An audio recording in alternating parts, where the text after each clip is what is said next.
Welcome to our show, Trump Briefing.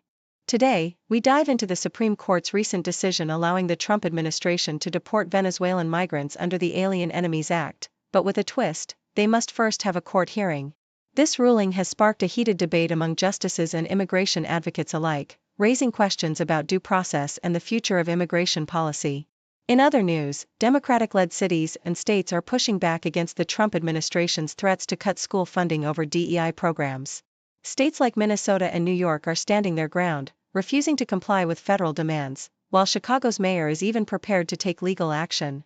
This battle over education funding highlights the ongoing tensions between state and federal authority. Lastly, a recent poll shows that a significant majority of Canadians have already made their voting decisions ahead of the federal election, with the Liberals leading the pack. The political landscape is heating up, and with key issues like Canada-US relations at the forefront, this election is shaping up to be a pivotal moment for the country. Please stay tuned for more detailed coverage.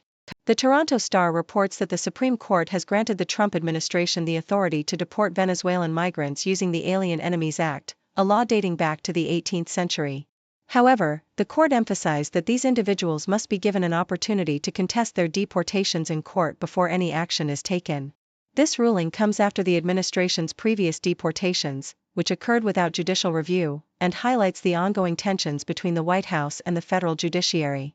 Dissenting justices expressed concern over the potential difficulties faced by deportees in challenging their removals, with Justice Sonia Sotomayor lamenting that the court should strive for better standards of justice. In another development, Democratic-led states and cities are pushing back against the Trump administration's threats to cut education funding over diversity, equity, and inclusion (DEI) programs. Leaders in states like Minnesota and New York have publicly refused to comply with federal demands to certify adherence to civil rights laws, arguing that the administration has overstepped its authority. Chicago's mayor has even vowed to take legal action against any funding cuts. The Education Department's attempt to leverage federal funding to enforce its agenda on DEI practices has met with significant resistance, as many states assert their commitment to these principles and challenge the legality of the federal government's position. Lastly, a recent poll indicates that a majority of Canadians have already made their voting decisions ahead of the upcoming federal election. The Ledger poll shows that 61% of respondents have settled on their choices, with a notable majority believing that the Liberal Party will win. Current figures suggest that 44% would vote for the Liberals, while 37% favor the Conservatives. Liberal leader Mark Carney has gained traction, with an increasing number of voters recognizing him as running the best campaign. The poll highlights that Canada-US relations remain a central issue, with Carney appearing to resonate more positively with voters compared to Conservative leader Pierre Poilievre.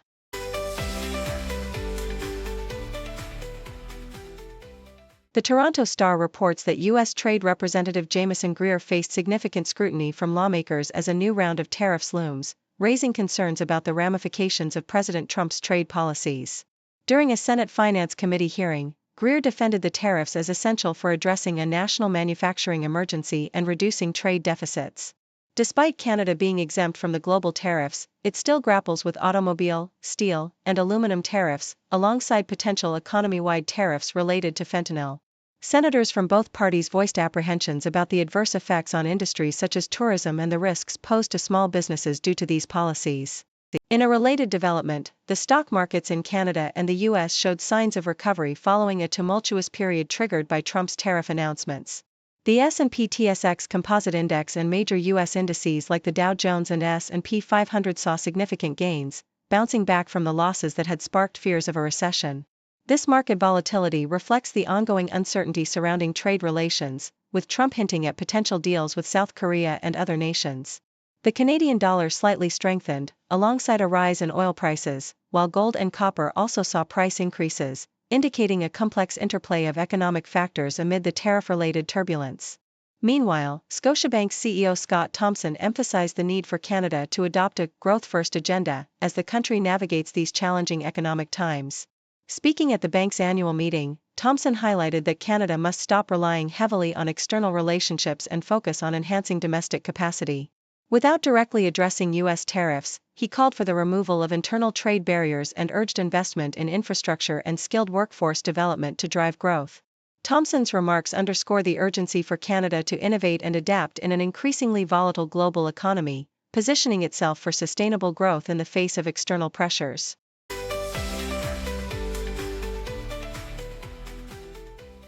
The Toronto Star reports on the challenges faced by Canadian companies with American-sounding names amidst the ongoing tariff war initiated by U.S. President Donald Trump. Brands like Boston Pizza, New York Fries, and the Great American Backrub are striving to clarify their Canadian roots to consumers who might be confused by their names. Alyssa Berenstein, from New York Fries, admits they've had to pivot their marketing strategies to emphasize their Canadian identity, while the Great American Backrub's owner, Nazir Lalani, humorously considered altering his signage to reflect his national pride but opted against it due to costs. Meanwhile, Boston Pizza has managed to maintain its sales, with its Canadian origins becoming more recognized thanks to media appearances and a shift in consumer sentiment toward supporting local businesses. Yahoo US highlights the U.S. Justice Department's decision to disband its National Cryptocurrency Enforcement Team, NCET, a unit established under the Biden administration to tackle cryptocurrency fraud. Deputy Attorney General Todd Blanche announced that the department would shift its focus to prosecuting individuals who exploit digital assets for criminal activities while easing regulations on the digital asset industry. This move aligns with Trump's vision of making the U.S. a leader in cryptocurrency, as he aims to promote innovation and economic growth in the sector. The disbanding of NCET signals a significant change in the U.S. government's approach to cryptocurrency, prioritizing a less punitive regulatory environment. CBC covers conservative leader Pierre Poilievre's rally in Edmonton, where former Prime Minister Stephen Harper endorsed him, emphasizing Poilievre's political experience as a key asset for leading Canada. Harper criticized the current Liberal government's policies for the country's challenges, attributing issues like rising crime and declining living standards to their governance rather than external factors like Trump's tariffs.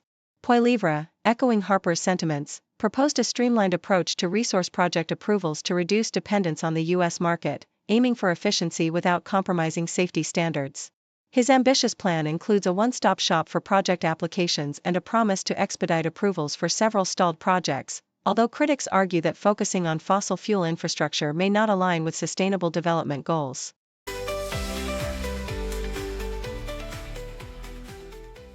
The Independent reports that the Environmental Protection Agency, EPA, is set to review new science regarding fluoride in drinking water in collaboration with the Department of Health and Human Services, HHS. This announcement follows HHS Secretary Robert F. Kennedy, Jr.'s directive to the Centers for Disease Control and Prevention to cease recommending fluoridation, a move that has sparked significant debate. Kennedy, who previously advocated for the removal of fluoride from public water systems, believes this is crucial due to potential health risks. However, experts warn that eliminating fluoride could lead to a surge in dental diseases, particularly affecting those without access to dental care. Fluoride, a mineral added to drinking water to prevent tooth decay, has been shown to reduce dental issues significantly, according to the American Dental Association. Despite some studies suggesting a potential link between high fluoride levels and lower IQ, many public health professionals argue that community water fluoridation at current levels does not pose adverse health effects. As Utah becomes the first state to ban fluoride, the debate intensifies, with dental professionals emphasizing the importance of basing health policies on sound science and evidence. Thank you for tuning in. The content above showcases the latest briefing reports and analytical synopses, thoughtfully curated by the 6Do team. These insights stem from a wide array of reputable media outlets, think tanks, government sources, and specialized experts worldwide. We encourage you to explore these sources for a comprehensive perspective. Keep in mind that while the content may not always align with the official standpoint of 6Do Brief, it's not meant to be taken as absolute directives for decision-making. Comprising seasoned media professionals, learned scholars, and accomplished scientists, the 6Do team embodies a trailblazing, fully independent media entity. To customize 6Do Brief to meet your professional needs, you have the option to subscribe to a diverse array of briefings on our website, 6dobrief.com. Regardless of your location, you can conveniently receive 6Do Brief via email. Great dragon breaks ancient streets, leading change with modern beats. Cities rise and towers peak, new dawn breaking bold and sleek. From the Great Wall to Shanghai, progress moves as kites fly high. Tech and trade, it's all in play, future shines brighter every day. Great dragon roars, change the course, marching strong with mighty force. Whoa. New era, new wave, fast-paced day, history made in full display. Politicians make their plea, voices blend in harmony. Policies for growth and peace, ambitions never cease. Dreams of silk and digital, bridging gaps from old to new. Fortunes build and bonds renew, nations strengthen, bold review. Traditions hold, but minds explore. East meets west and knowledge door. Complex world they navigate, China's power demonstrates.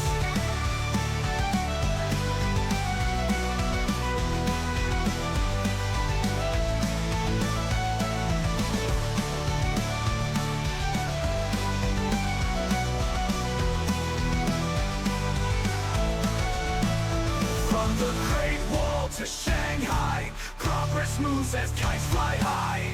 Tech and trade, it's all the play. Future shines brighter every day. Great dragon roars, change the course. Marching strong with mighty force. New era, new way, fast-paced day. History made in bold display. Politicians make their plea, voices blend in harmony.